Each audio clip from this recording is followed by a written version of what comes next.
Hello friends, welcome back to your UPSC. So in today's class we will study about another topic of climatology, that is insolation and heat budget. So let's get started.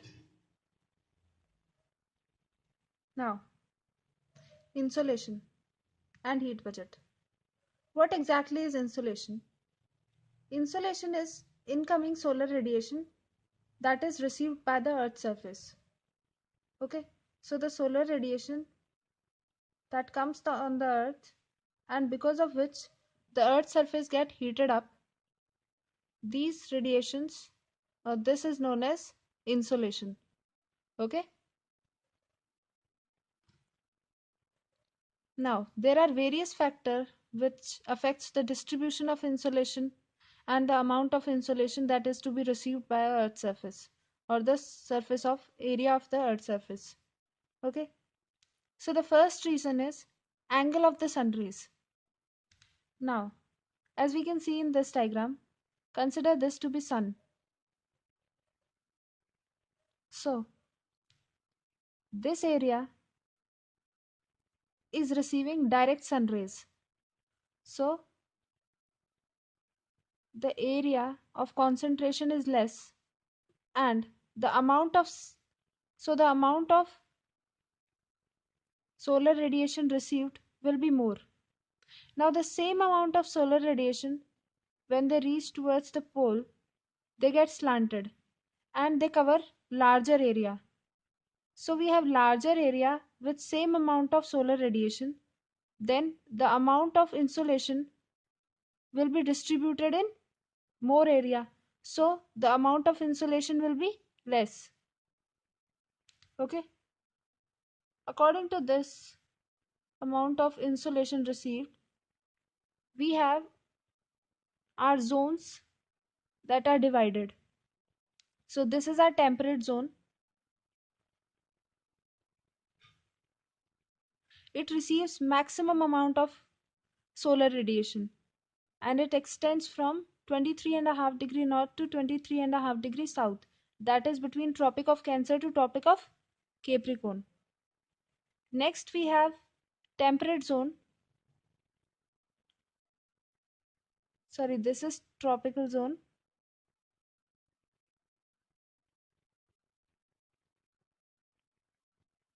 This is temperate zone.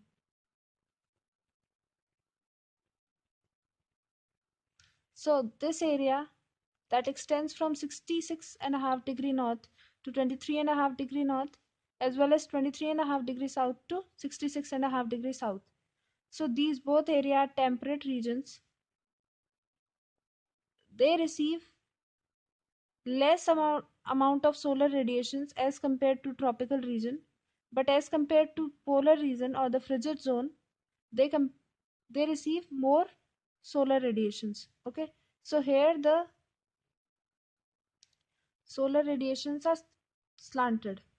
Okay, now lastly we have frigid zone, that is from 66.5 degree north to 90 degree north and south. So these are polar regions which receives very minimum rainfall, very minimum sunlight, and because of which the temperature here is very low. Okay, next reason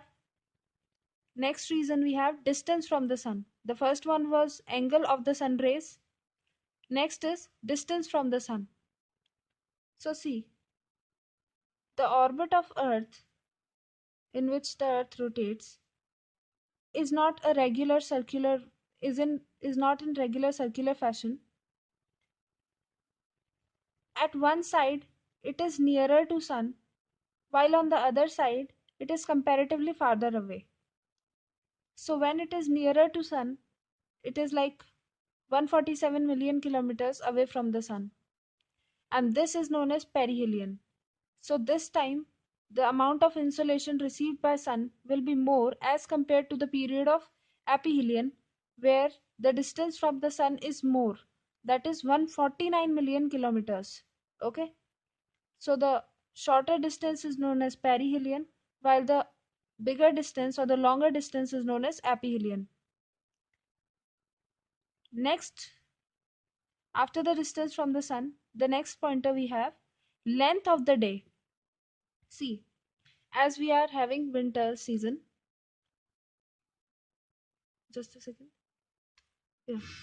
As we are having winter season, so the amount of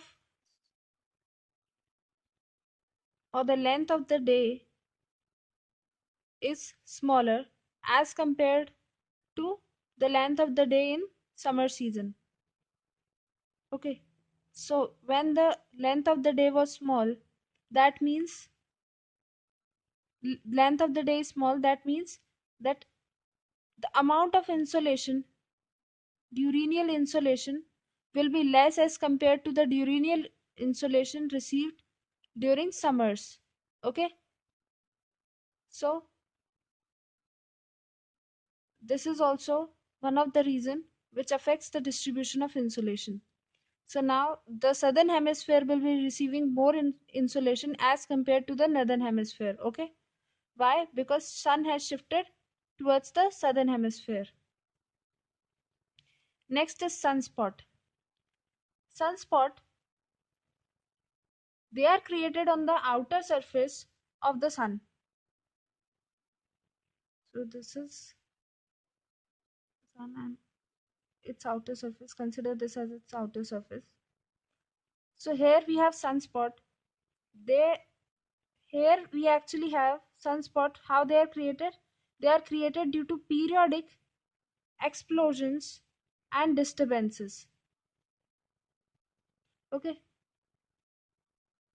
and this is a cycle of 11 years. Now, at every 11th year, we have maximum amount of sunspots, and the number of sunspot is directly proportional to amount of solar radiation emitted. Okay, so the more the number of sunspot will be there, the more the amount of solar radiation will be emitted, and thus the insolation will be more.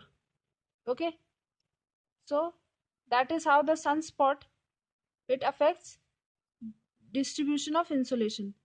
Next we have effect of atmosphere. Now how atmosphere it affects our insolation. The first one factor is absorption. So the solar radiation that are coming from the sun, they are directly absorbed. So the 14% of the, if we consider 100% as the total amount of solar radiation which we are receiving, then 14% of it is absorbed, while 23% is scattered, out of which 6% is lost in the space, while the other 17% is received by diffused daylight. Okay, now we have 29% that is reflected back to the space as it is, out of which the contribution of clouds is 27% and 2% is done by ground. Okay, in this we have a term, interesting term, that is called as albedo. What exactly is albedo? Albedo is a portion of light or radiation that is reflected by the surface back to the space. Now the consider this is a cloud. So this is the solar radiation that is coming. It is reflected back, and this reflects back. So this solar radiation is reflected back without reaching to the Earth's surface. This is known as albedo. This phenomenon is known as albedo. Now we will look into the heat budget of the atmosphere and Earth. What exactly is heat budget? Heat budget is similar like the budget daily annual financial budget that we have, in which we calculate expenditure and revenue. Okay, so heat budget, it is a balance between incoming shortwave solar radiation and outgoing long wave terrestrial radiation. Okay, so we have incoming solar radiations, how they are coming and how they are sent back to the space, that is calculated in heat budget. And the solar radiations are short wave, and terrestrial radiations are long waves. And we consider the solar radiation that we are receiving to be 100%, and out of this 100% we calculate our total heat budget. Now we will calculate our heat budget. First we will calculate incoming solar radiation. So as we know that solar radiation that are coming from the sun are short wave.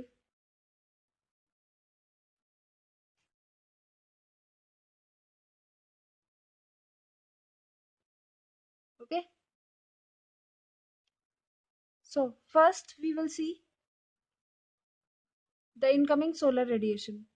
So the amount that is lost in the space, that is like solar waves are coming, consider them as 100%. So now they are coming. Out of them, 35% are lost in the space. Okay.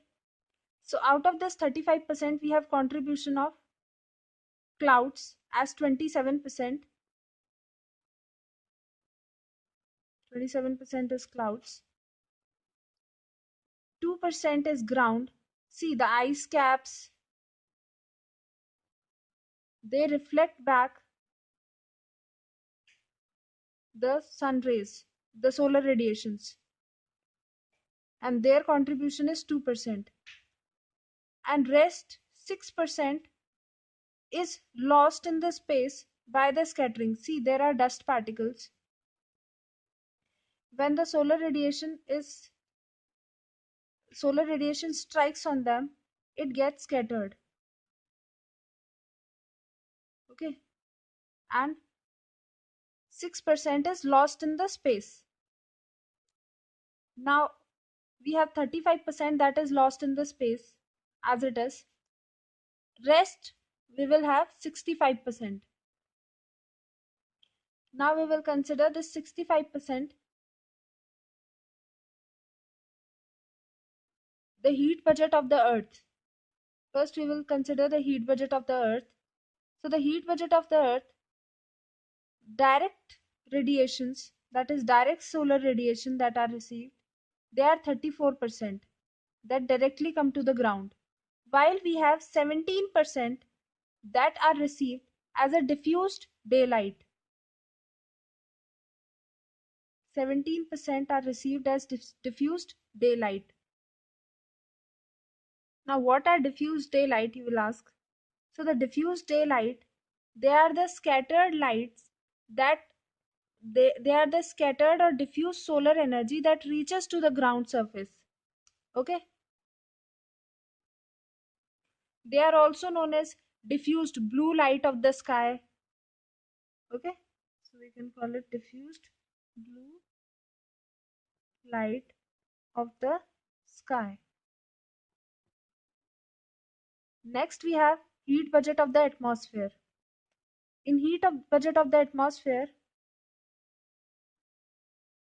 we will have rest of 48%.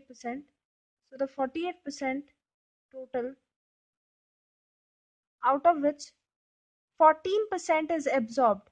How it is absorbed? It is absorbed by carbon dioxide, water vapors, other gases and dust particles. Okay. So the 14% is absorbed, and the outgoing terrestrial radiation, that is outgoing terrestrial radiations, their contribution is 34%. Okay. So the total amount is 48%. Now that was the heat budget of incoming solar radiation. Now we will have outgoing terrestrial radiation. So the solar radiation was in short wave. These outgoing terrestrial radiations are long wave. So the terrestrial heat balance, first we will see the heat balance of the earth, that is terrestrial heat balance we will see here. We had 51% that was here. Okay. So out of this 51%, 23% is radiated back, while 9% is lost in convection and turbulences, and other 19% is lost by heating up of water through evaporation. Okay, and the 48% that was received by atmosphere is lost via radiation into space. So the terrestrial radiation 23% is lost, and convection turbulences 9% is lost, and by evaporation 19% is lost, while in atmosphere 48% is lost directly by radiation. So the energy that is sent back to the space is 35%. 35% is amount lost in space due to scattering. Okay. Then we have 17%, that is radiation from the earth. 17% is lost by this. 48% at last is radiated back from the atmosphere. Okay. So that was total amount of energy, how it is sent back. So the total 100% energy is sent back. But it is not that every day you receive 100% energy. At every part of the earth, you are receiving total 100% energy, and the 100% energy is lost every day. This is not the case. See, what happens is the polar region, they receive less amount of insolation, but the radiation of energy is more. That's why they are cool or they are freezed. Okay. But what happens in equator? Equator, it receives high amount of energy, but the radiation of energy is comparatively less as compared to other areas. Okay. So we can say that distribution of heat budget, okay, the balance is not even everywhere, but in total, if we consider it, it is this case. Okay. So that was about insolation and heat budget. So guys, that was all for today. I hope you enjoyed the class. Now let's meet in our next lecture. Till then, take care and have a nice day.